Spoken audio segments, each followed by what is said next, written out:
Untuk mendukung program Banyuasin Cerdas yang digaungkan Bupati Banyuasin Askolani, diperlukan fasilitas pendidikan yang memadai.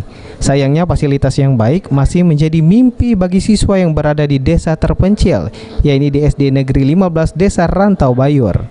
Seperti inilah kondisi SD Negeri 15 Desa Rantau Bayur, Kecamatan Rantau Bayur, Kabupaten Banyuasin yang berjarak tempuh 2 jam dari ibu kota kabupaten. Kondisinya tentu berbeda jauh jika dibandingkan fasilitas pendidikan di ibu kota Kabupaten Banyuasin. Bangunan panggung semi permanen tersebut bahkan dibangun sejak zaman Orde Baru dan hingga kini belum mendapatkan perbaikan bangunan. Lantai kayu pun sudah terlihat lapuk dan sangat berbahaya bagi siswa dan guru sekolah.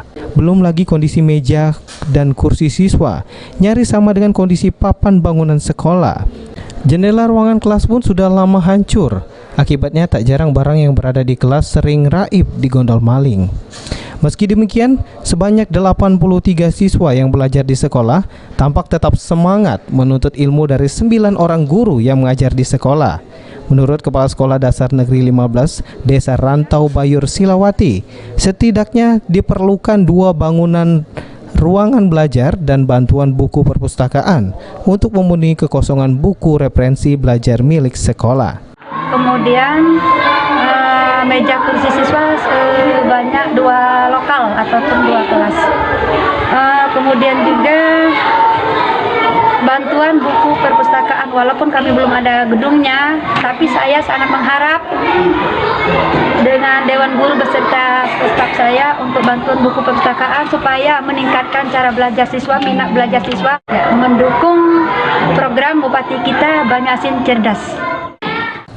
Siswa kini sangat berharap pemerintah Kabupaten Banyuasin, khususnya Dinas Pendidikan, dapat memperbaiki ruang belajar mereka. Assalamualaikum warahmatullahi wabarakatuh, Bapak Bupati.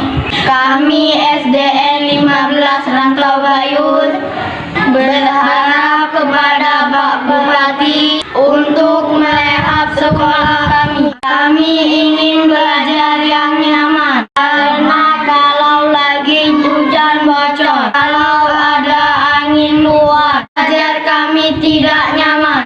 Kami berharap gedung kami cepat diperbaiki. Sulaiman, PAL TV.